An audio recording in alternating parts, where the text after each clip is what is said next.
The letter trembled in Isaac Vance's calloused hands as he stood in the dusty office of the Marfa, Texas telegraph station.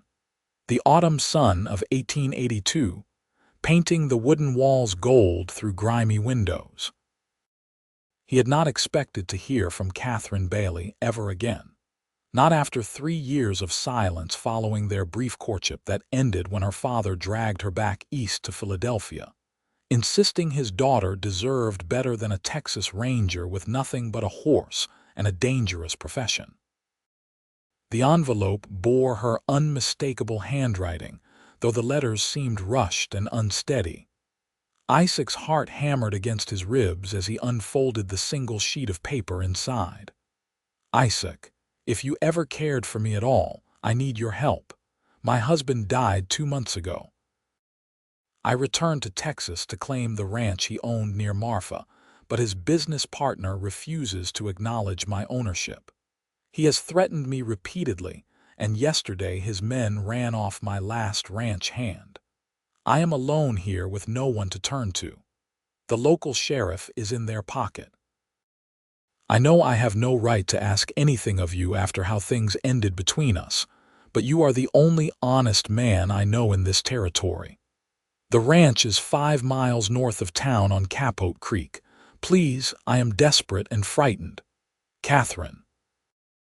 Isaac read the words 3 times, his jaw tightening with each pass.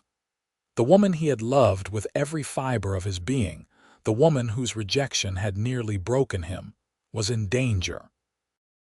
It did not matter that she had chosen duty over love, that she had married some wealthy Easterner sight unseen, or that seeing her again would reopen wounds he had spent years trying to heal. She needed help, and he would be damned if he let anything happen to her. He glanced at the wall clock. 4:30 in the afternoon. He could make it to her ranch by midnight if he pushed hard. Isaac stuffed the letter into his vest pocket and strode out into the dusty street where his blood bay gelding, Ranger, stood hitched to the rail. The animal lifted his head, sensing his master's urgency. "We have got a long ride ahead of us, boy," Isaac murmured, checking his saddlebags and the Winchester rifle in its scabbard. He made a quick stop at the general store for supplies, ignoring the curious looks from the proprietor as he grabbed hardtack, jerky, and ammunition. Within 20 minutes of reading that letter, Isaac was riding north out of Marfa as the sun began its descent toward the distant mountains.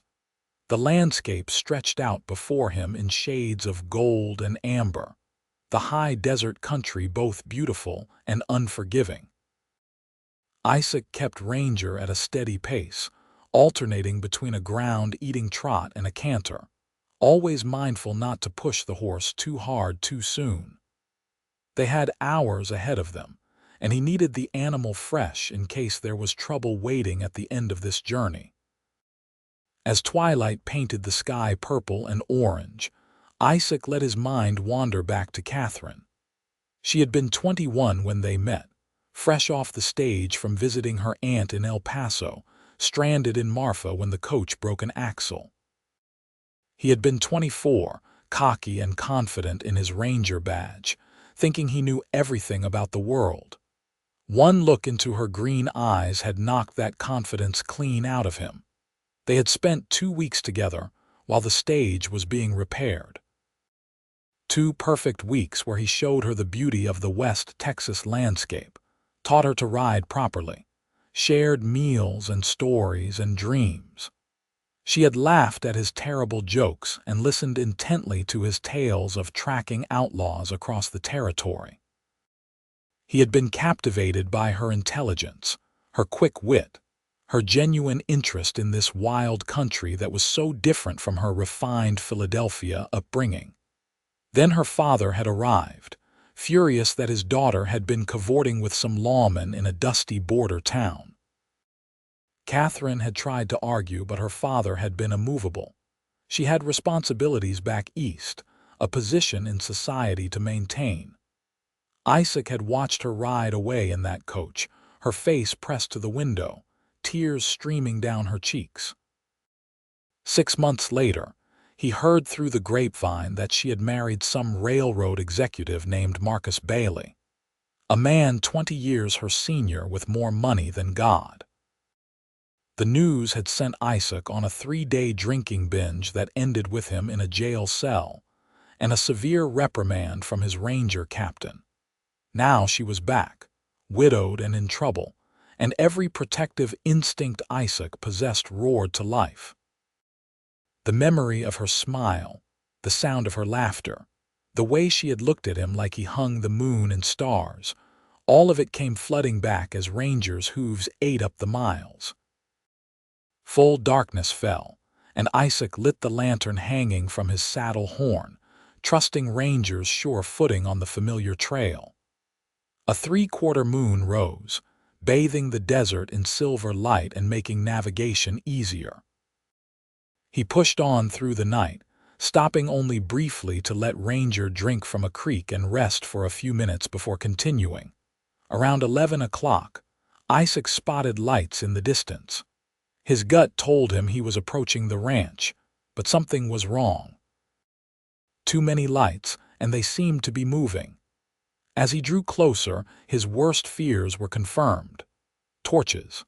At least a dozen men on horseback surrounded a modest ranch house, their voices carrying on the night air. Isaac urged Ranger into the cover of some cottonwoods along the creek and dismounted, pulling his Winchester from its scabbard. He moved closer on foot, using the darkness and sparse vegetation for cover. His ranger training kicked in as he assessed the situation with a professional eye. The ranch house was a simple adobe structure with a covered porch, typical of the region. Light glowed from the windows, and he could see a silhouette moving inside. Katherine. Even from this distance, even after 3 years, he recognized the way she moved. His heart clenched. The men surrounding the house were clearly not friendly visitors.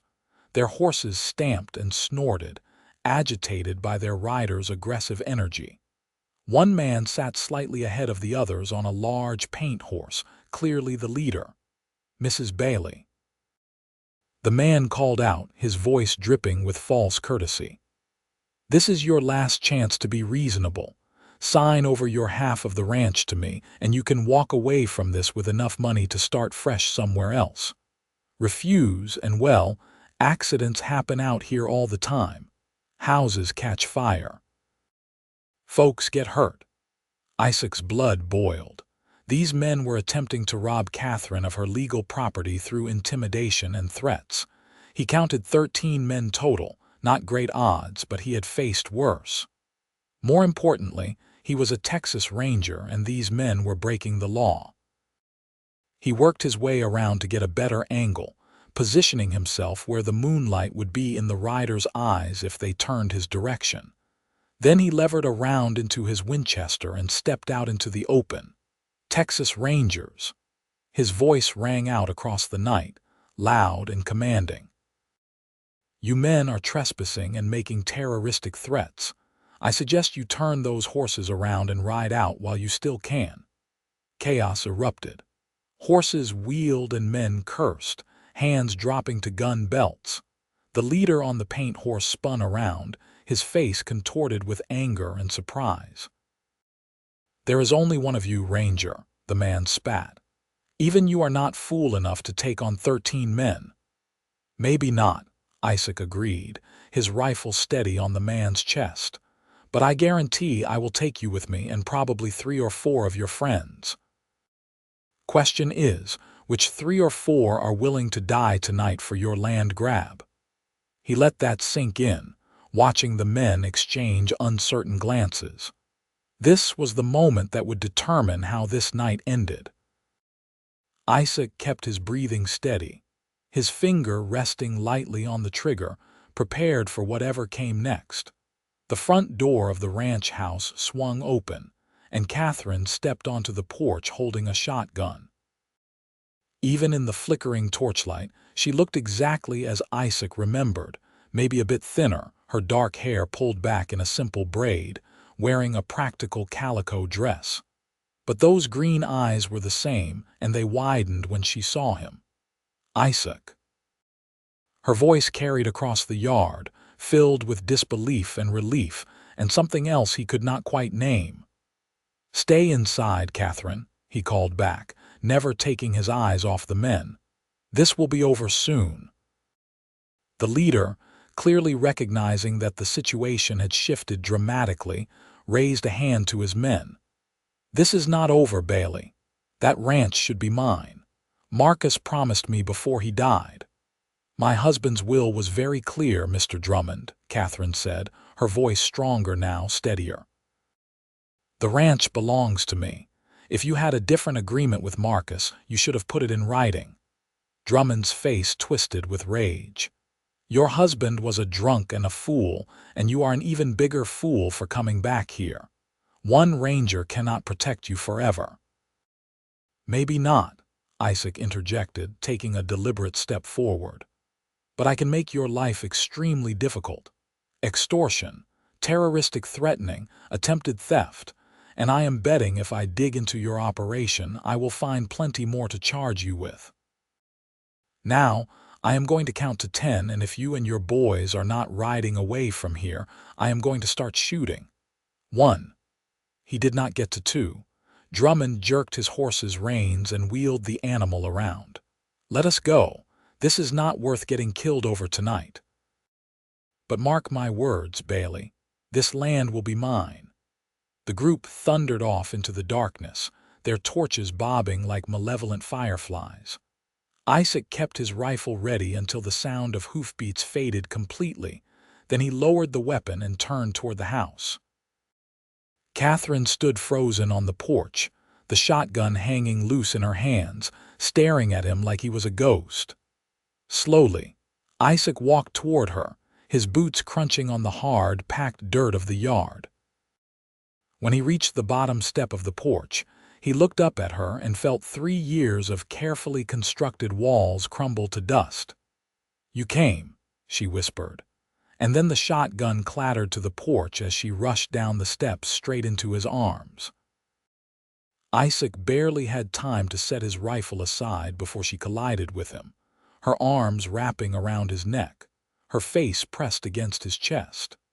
He held her tight, one hand cradling the back of her head, breathing in the familiar scent of lavender that always clung to her hair. "Of course I came," he said roughly, his voice thick with emotion. "Did you really think I would not?" She pulled back just enough to look up at him, and he saw tears streaming down her face in the moonlight. "I had no right to ask, not after everything, not after I left you. I just did not know where else to turn." Isaac reached up and gently wiped the tears from her cheeks with his thumb. "You always have the right to ask me for help, Katherine, always, no matter what happened between us." They stood there for a long moment, holding each other in the moonlit yard, and Isaac felt something he thought had died 3 years ago stirring back to life in his chest. Hope.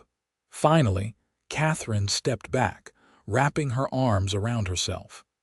"I should not have thrown myself at you like that. I am sorry. It has been a very difficult few weeks, and when I saw you standing there, It is all right," Isaac assured her. "Why do not you tell me what is going on, the whole story from the beginning?" She nodded and led him into the house, which was simply furnished but clean and well maintained. A fire burned low in the stone fireplace, casting dancing shadows on the whitewashed walls. Katherine moved to the stove and poured coffee into 2 tin cups, her hands shaking slightly as she handed one to Isaac. They sat at a rough wooden table, and Katherine began to talk. Her marriage to Marcus Bailey had been exactly what Isaac had suspected, a business arrangement orchestrated by her father. Marcus had needed social connections and respectability that Katherine's family name provided. In return, Katherine received financial security and escape from her father's increasingly controlling behavior. "Marcus was not a bad man," Katherine said quietly, staring into her coffee. "He was considerably older, set in his ways, but he was kind to me in his fashion. We had an understanding. He wanted a wife to manage his household and accompany him to social functions. I wanted independence from my father. It was not a love match, but it was not cruel either. Isaac felt a complex tangle of emotions at her words. Relief that she had not loved her husband battled with sadness that she had resigned herself to such a lonely existence. Marcus made his money in railroads back east, Katherine continued. But 2 years ago, he became obsessed with ranching in Texas. He said it was the future, that there were fortunes to be made in cattle. He partnered with William Drummond, a man who claimed to know everything about the cattle business. Marcus provided the money to buy this ranch and stock it. Drummond provided the expertise and management. She took a sip of coffee, her expression bitter. What Drummond actually provided was a steady drain on resources and increasingly suspicious financial reports. Marcus started drinking heavily, I think because he realized he had been swindled but was too proud to admit it. 6 months ago, he insisted we move out here from Philadelphia. He said he needed to oversee the operation personally. That must have been quite a change for you, Isaac observed. Katherine's lips curved in a small, genuine smile. Honestly, I loved it. I know that probably sounds strange, given the circumstances, but being back in Texas, even under difficult conditions, felt like coming home. I remembered those 2 weeks we spent together, how alive I felt out here. Philadelphia society suffocated me, Isaac. All those rules and expectations and people who cared more about appearances than truth. Their eyes met across the table, and Isaac saw the woman he had fallen in love with shining through the sadness. The woman who had ridden across the desert with him, laughing as the wind whipped her hair loose from its pins. The woman who had sat under the stars with him, talking about dreams and possibilities. What happened to Marcus? He asked gently. He fell from his horse 3 months ago. Broke his neck.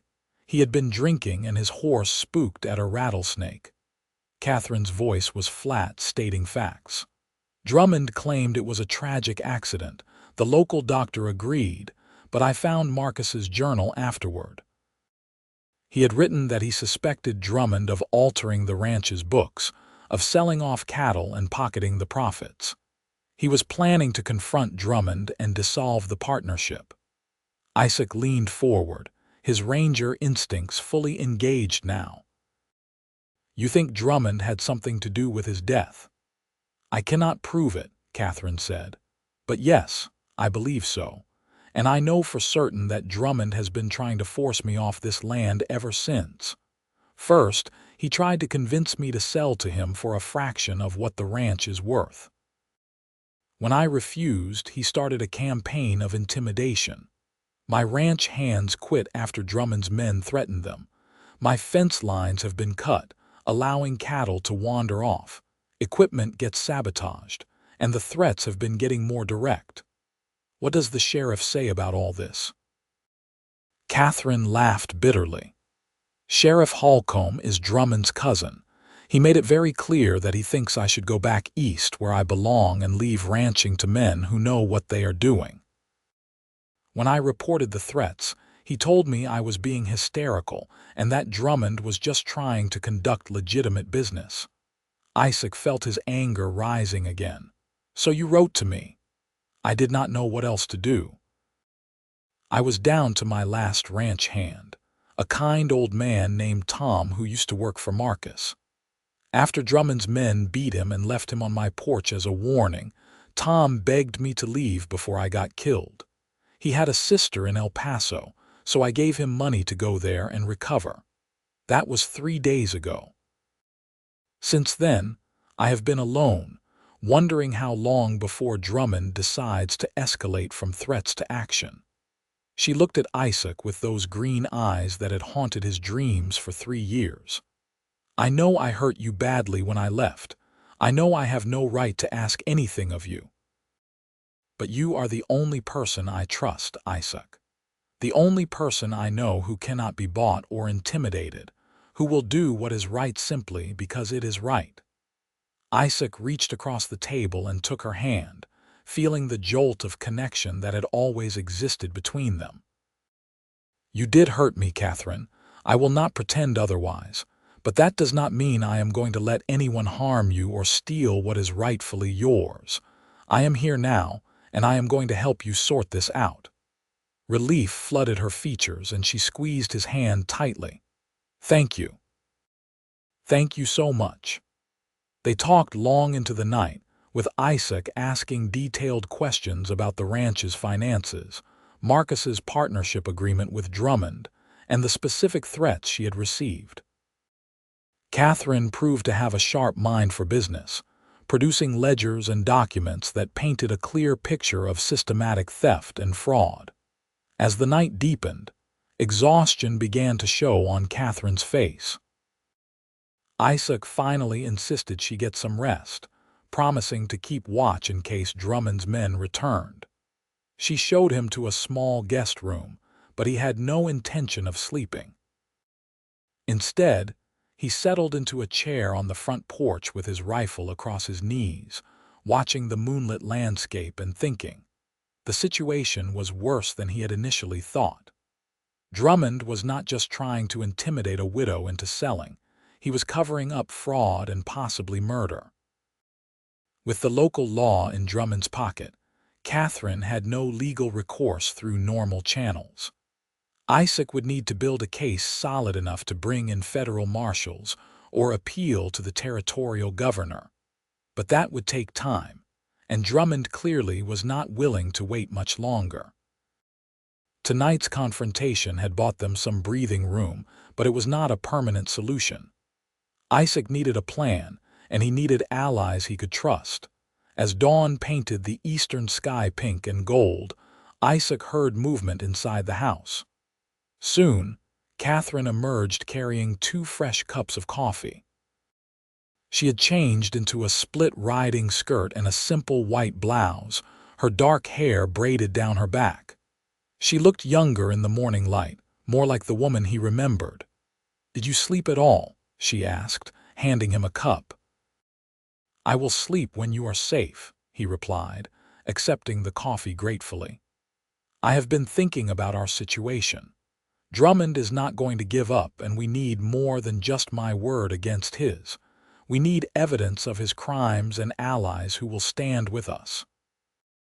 Katherine settled into the chair beside him, curling her legs under her.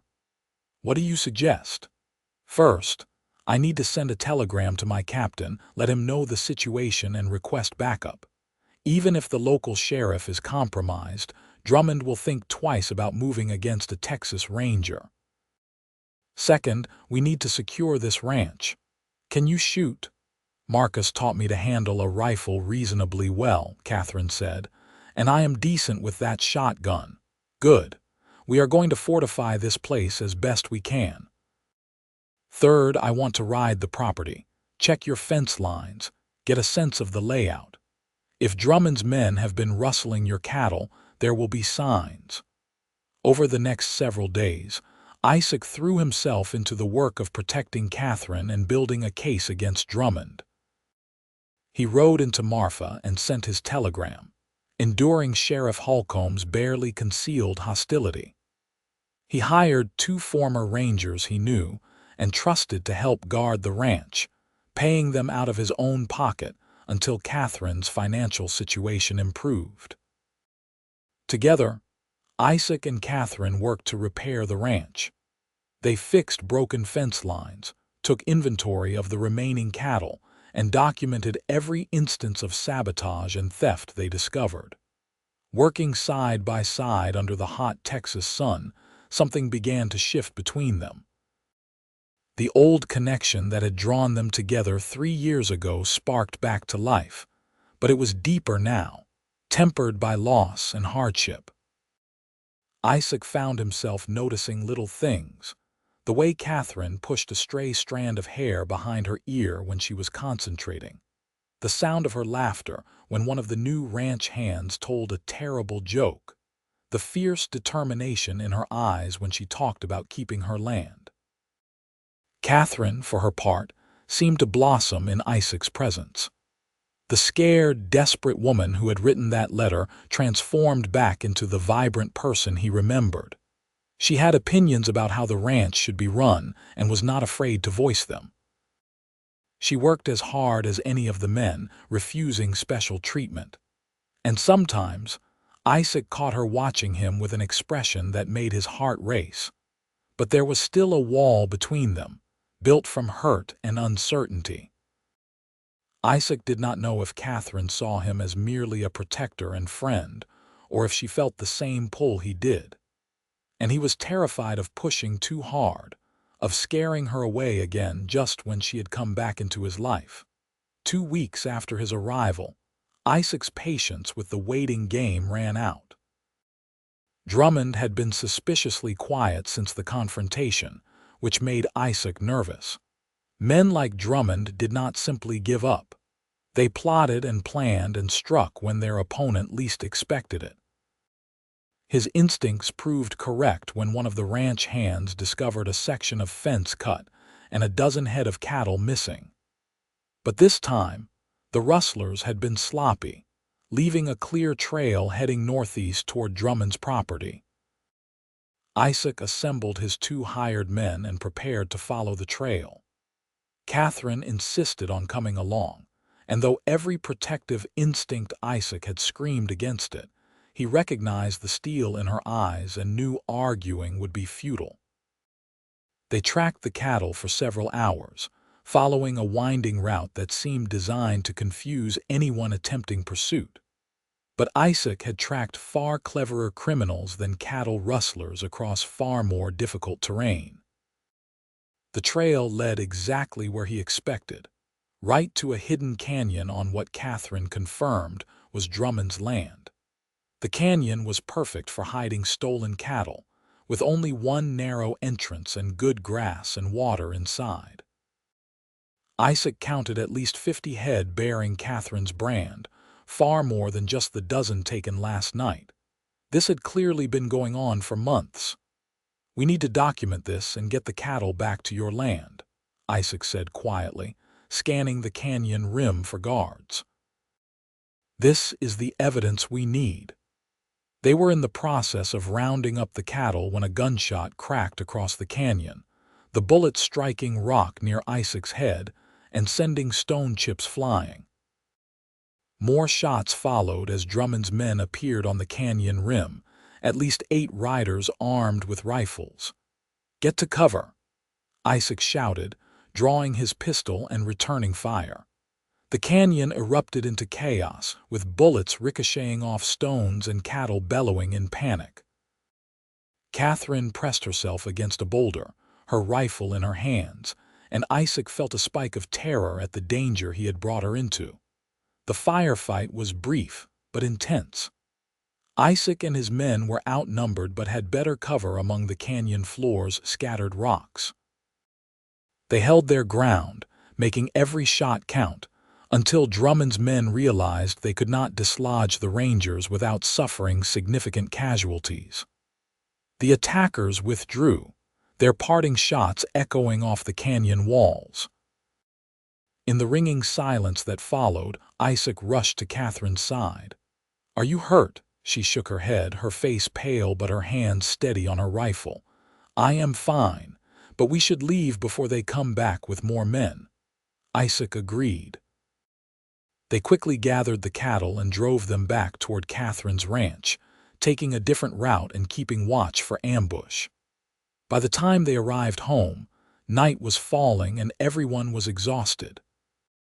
After securing the cattle in the corral and posting guards, Isaac found Katherine in the kitchen, her hands wrapped around a cup of tea she was not drinking. She looked up when he entered, and something in her expression made him stop. "I could have gotten you killed today," he said quietly. "I should never have let you come." Katherine set down her cup and stood, crossing the space between them. "Isaac Vance, I am not some delicate flower that needs to be locked away for her own protection. This is my ranch, my fight. I have every right to be there.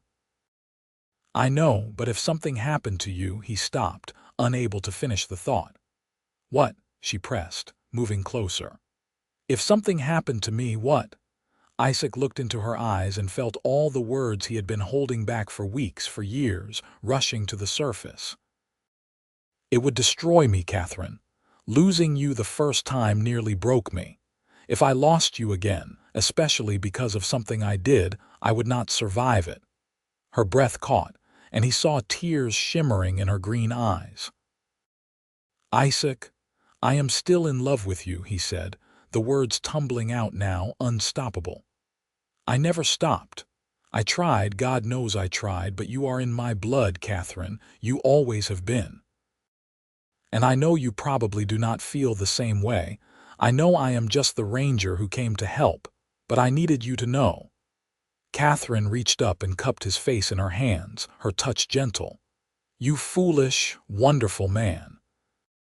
Do you really think I would have written to you if you were just any ranger? Do you think I have not noticed the way my heart races every time you walk into a room?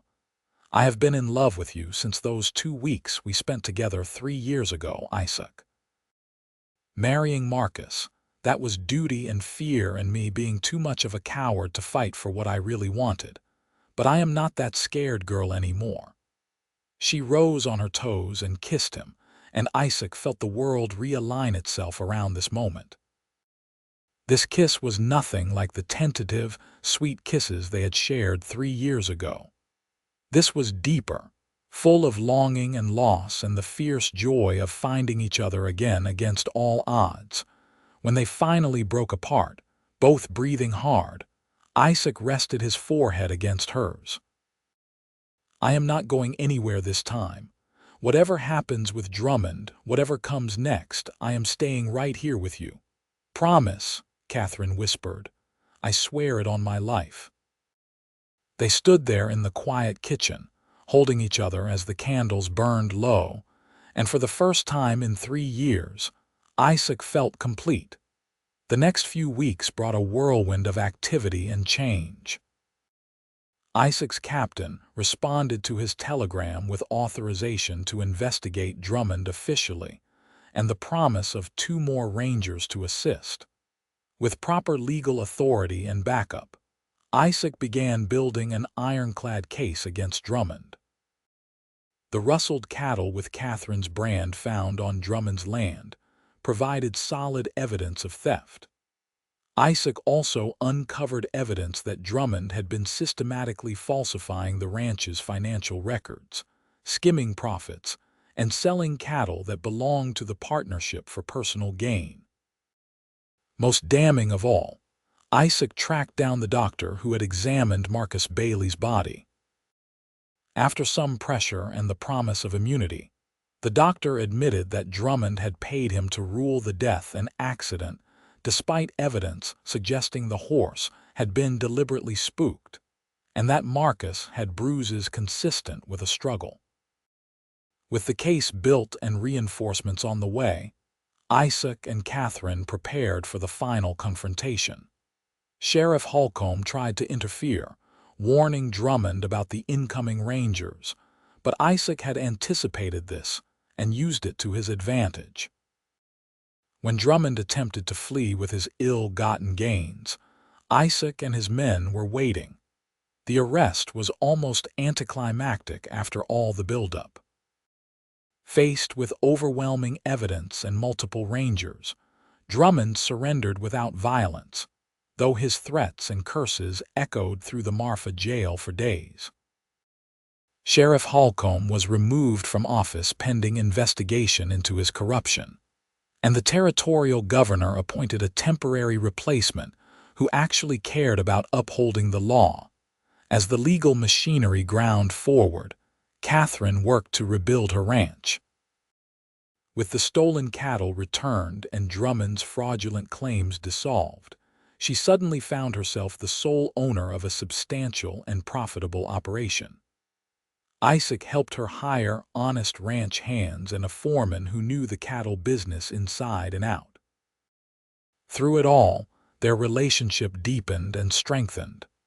They spent long evenings on the porch, talking about everything and nothing, making up for 3 lost years. Isaac told her about the cases he had worked, the places he had been, the loneliness that had dogged him despite his success as a ranger. Katherine shared stories about her loveless marriage, her gradual awakening to her own strength and capability, her realization that she had been living a half-life instead of the adventure she truly craved. One evening in late November, as the first real cold snap of winter swept across the high desert, Isaac found Katherine in the barn checking on a mare that was due to foal soon. She looked up as he approached, her face glowing in the lamplight, and smiled the smile that never failed to make his heart skip. "I have been thinking," he said, settling beside her on a hay bale. "That sounds dangerous," she teased. Isaac took her hand, suddenly nervous in a way that tracking armed outlaws had never made him. "My captain sent word today. Drummond's trial is set for next month, and after I testify, my part in this case will be officially over." Katherine's smile faded slightly. "Oh, I suppose you will need to return to your regular duties then." "Actually, I have been considering requesting a transfer. There is a ranger post that needs filling in Marfa.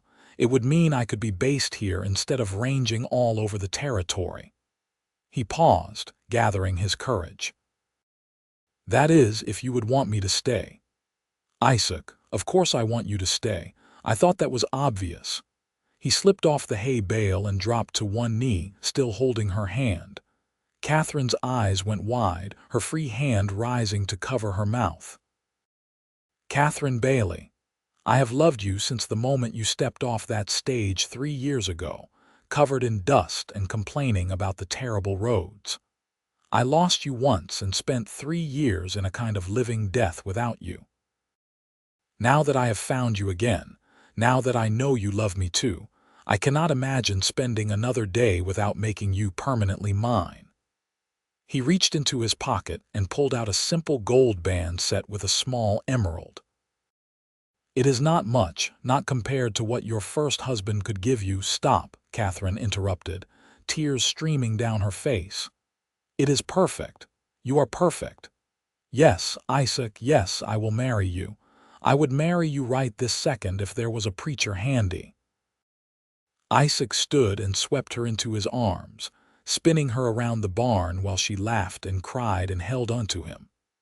When he set her down, he slipped the ring onto her finger and kissed her with all the love and passion and promise he had been holding back. They were married 3 weeks later in a simple ceremony at the Marfa courthouse, with Isaac's ranger friends and Katherine's ranch hands as witnesses. Katherine wore a simple blue dress that matched the winter sky, and Isaac wore his best suit, his ranger badge polished to a shine. There was no society crowd, no elaborate reception, no pretense or performance. Just 2 people who loved each other promising to spend their lives together. That night, in the privacy of their ranch house that was now truly their home, Isaac and Katherine began their married life with joy and tenderness, and the fierce certainty that this was meant to be. They had fought for this, survived loss and separation and danger to find their way back to each other. Nothing would tear them apart again. The winter passed in a haze of happiness. Isaac settled into his new position with the Marfa Ranger Post, handling local law enforcement issues while Katherine ran the ranch with increasing confidence and skill. They worked together seamlessly, partners in every sense of the word. In the spring, Katherine discovered she was pregnant. Isaac's reaction, a combination of fierce joy and protective terror, made her laugh until she cried. He became comically overprotective, trying to prevent her from doing any ranch work, until she threatened to hit him with a frying pan and reminded him that she was pregnant, not made of glass. Their son was born on a warm October evening in 1883, delivered by the same midwife who had brought half of Martha's children into the world. Isaac held the tiny, squalling infant in his large hands and felt a love so intense it was almost painful. They named him Thomas Marcus Vance, honoring the ranch hand who had protected Katherine and the husband, who had ultimately given her the means to return to Texas. As Thomas grew from infant to toddler, the ranch prospered. Katherine proved to have a natural gift for the cattle business, and under her management, the operation became one of the most successful in the region. Isaac's reputation as a fair but firm ranger made him respected throughout West Texas. Together, they became pillars of the Marfa community, the kind of couple people pointed to as an example of what partnership and love could build. But their greatest joy was their growing family. 2 years after Thomas, they welcomed a daughter they named Emma Rose, who had her mother's green eyes and her father's stubborn determination. 3 years after that came another son, James, who was quiet and thoughtful and loved nothing more than following his father around the ranch. The years flowed one into another, marked by the rhythms of ranch life and the milestones of a family growing together. There were hard times, droughts and harsh winters, cattle diseases and market fluctuations, but Isaac and Katherine faced each challenge as a team, their love deepening with each passing year. Isaac eventually retired from the Rangers at the age of 45, deciding he wanted to spend more time with his family and less time chasing criminals across the territory. He threw himself into ranch work, teaching his children to ride and rope, to understand the land and respect its harsh beauty. Katherine became a vocal advocate for women's property rights, using her own experience with Drummond to highlight the vulnerabilities widows and unmarried women faced. She testified before the territorial legislature and wrote articles for newspapers, always pushing for greater legal protections and equal treatment under the law. Their children grew up strong and capable. Thomas followed his father into law enforcement, becoming a sheriff in a nearby county. Emma married a schoolteacher and opened Marfa's first proper school, educating the children of ranchers and townspeople alike. James took over management of the ranch, his quiet competence and innovative ideas taking the operation to new heights. On their 20th wedding anniversary, Isaac and Katherine sat on the porch of the ranch house, watching the sunset paint the distant mountains in shades of purple and gold. 3 of their grandchildren played in the yard, their laughter carrying on the evening breeze. "You ever regret it?" Katherine asked, her hand resting in Isaac's. "Giving up the Rangers, tying yourself to this place, to me." Isaac looked at the woman who had been his partner, his love, his everything for 2 decades. Her hair was streaked with silver now, and lines crinkled at the corners of her eyes, but she was more beautiful to him than she had been at 21. "Not for a single second," he said firmly. "Katherine, you are the best thing that ever happened to me. This life we built together, this family, this ranch, all of it is more than I ever dreamed of having. I would ride through 1,000 nights to reach you, make the same choice every single time." She leaned her head on his shoulder, contentment radiating from her. "I love you, Isaac Vance. Thank you for answering my letter, for being my answer to everything I needed." "I love you too," he replied, pressing a kiss to her temple. "Always have, always will." As the sun dipped below the horizon and stars began to appear in the darkening sky, they sat together in comfortable silence. 2 souls who had found each other against all odds and built something lasting and true. The ranch continued to thrive under James's management, expanding to include horse breeding alongside the cattle operation. Thomas rose to become a respected federal marshal, upholding the law his father had served with such dedication. Emma's school grew into a full academy, educating children from across the region. Isaac and Katherine remained active on the ranch well into their 60s, though they gradually turned over the day-to-day operations to their children and grandchildren. They spent their time traveling occasionally, visiting their children and the growing number of grandchildren scattered across Texas, but they always returned to the ranch, to the land that had brought them together. On quiet evenings, they would sit on that same porch, and Katherine would sometimes pull out the letter she had written 25 years earlier, the desperate plea that had changed both their lives. The paper was yellowed and fragile now, the ink fading, but the words remained clear. "I was so scared when I wrote this," she would say, tracing the lines with her finger. "I thought I was asking for help with the ranch with Drummond, but what I was really asking for was you, Isaac. I was asking for a second chance at the life I should have chosen the first time." And Isaac would pull her close and remind her that second chances were a gift, one they had seized with both hands and never let go.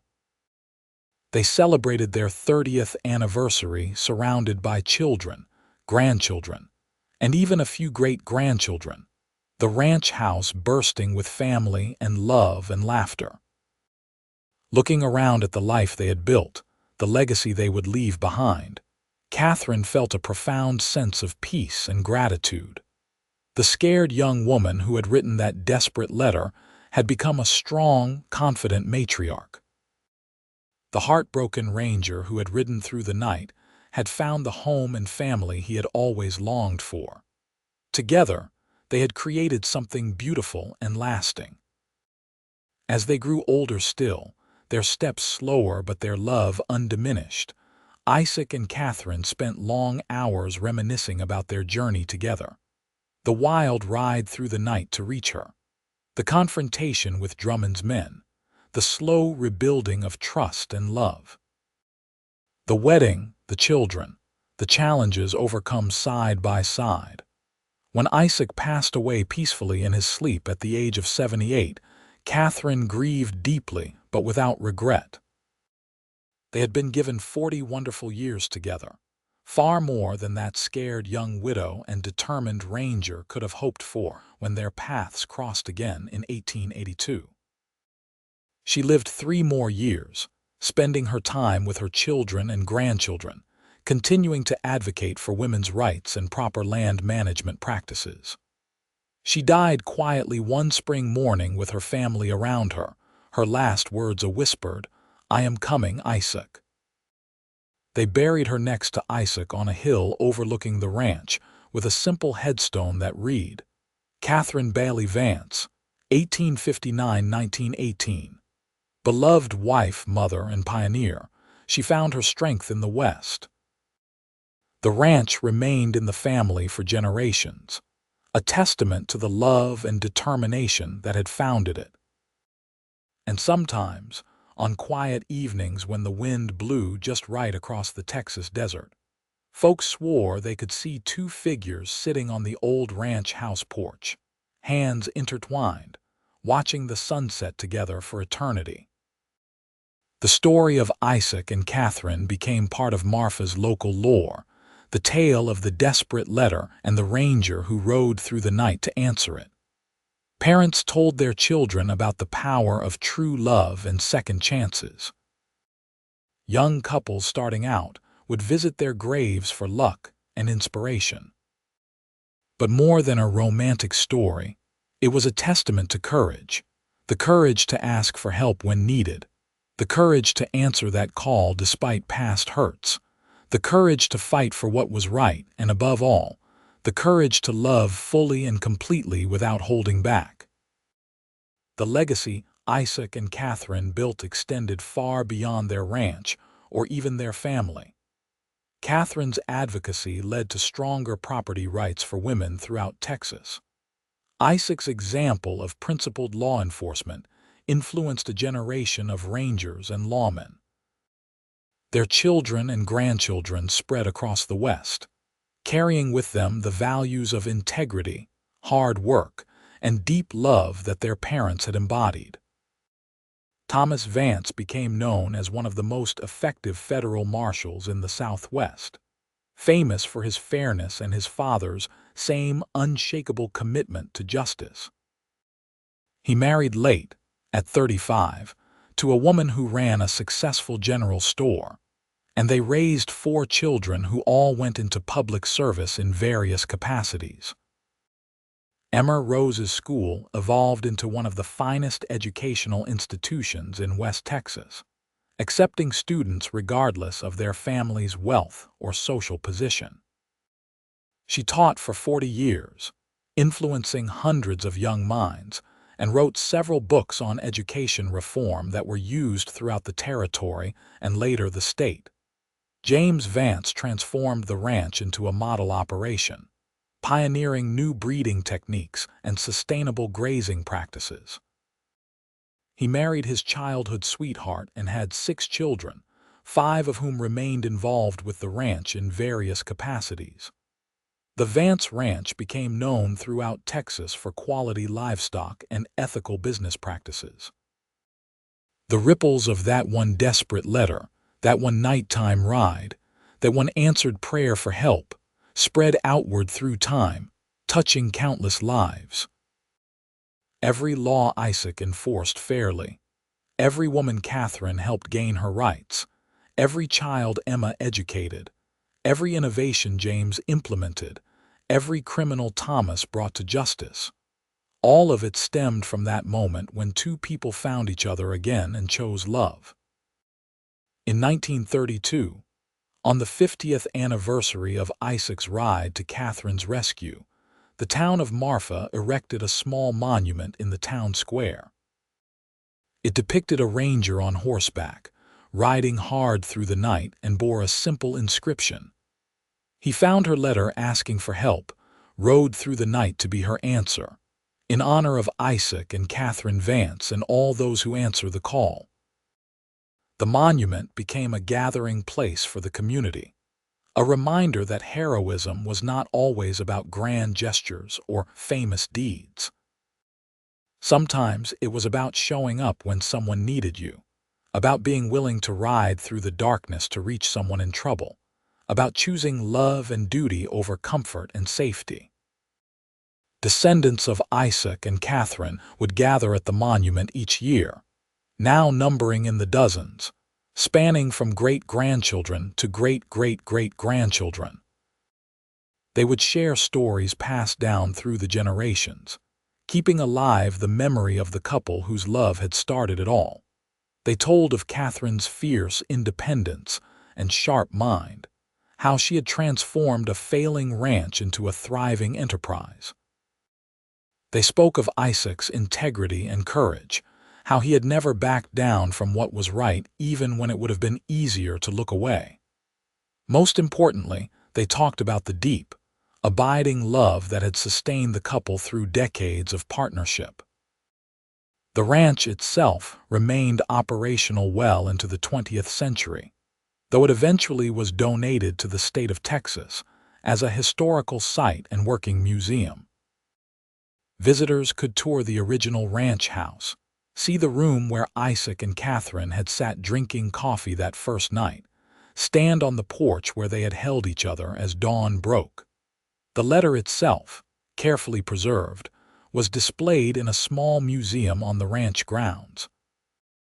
People would stand before it, reading Katherine's desperate plea, and marvel at the chain of events it had set in motion.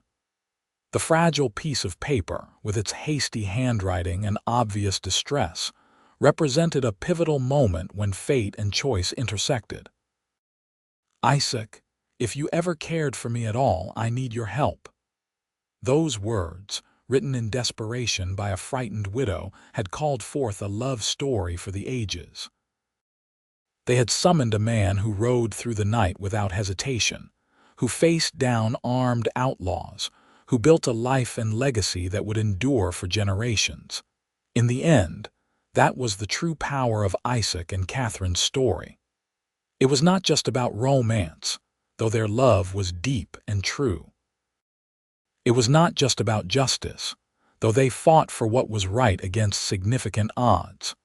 It was not just about building a successful ranch or raising good children, though they did both admirably. It was about the transformative power of showing up for someone, about being the answer to someone's desperate prayer. It was about second chances and the courage to take them. It was about choosing love over fear, action over apathy, commitment over convenience. Isaac could have ignored that letter. Katherine could have been too proud to send it. Either of them could have let the hurt of their past separation poison their second chance. They could have given up when faced with Drummond's violence and corruption. They could have settled for safety over passion, convenience over true partnership. But they did not. They chose the harder path, the braver path, the path that led through danger and uncertainty to a love that would outlast them both. And in doing so, they created not just a life together, but a legacy that would inspire generations. The last of the original ranch buildings stood until 1975, when age and weather finally claimed them. But before they were lost, historians carefully documented every detail, preserving the physical space where this remarkable story had unfolded. The new ranch house built on the site incorporated elements from the original, ensuring continuity with the past. On the hill where Isaac and Katherine were buried, their descendants planted an oak tree, fed by a spring that never ran dry. The tree grew strong and tall, its branches spreading wide, providing shade and shelter just as the couple's love had sheltered and nurtured generations of family. And sometimes, on autumn evenings when the light turned golden and the wind carried the scent of sage and earth, people swore the tree whispered the old stories. Tales of a desperate letter, a nighttime ride, a love that conquered fear and time and death itself. The story of a ranger who found the woman he loved in danger and became the answer to every prayer she had ever whispered. Their story reminded everyone who heard it that love was worth fighting for, that showing up mattered, that one person's courage could change everything. It reminded them that the West was not just built by famous outlaws and legendary gunslingers, but by ordinary people who loved fiercely, worked hard, and stood up for what was right even when it cost them dearly. Isaac and Katherine's love story became woven into the fabric of Texas itself, as much a part of the landscape as the desert mesas and endless sky. It lived on in the hearts of their descendants, in the policies Katherine had fought for, in the justice Isaac had upheld, in the school Emma had built, in the land James had stewarded, in the law Thomas had served. Most of all, it lived on in the simple truth that love, real love, was worth any risk, any sacrifice, any midnight ride through dangerous country. That when someone you loved called for help, you answered. Not because it was easy or safe or convenient, but because love demanded nothing less than everything. And so the story endured, passed from generation to generation, a testament to the power of two people who found each other twice against all odds and built something beautiful from desperation and courage and unwavering devotion.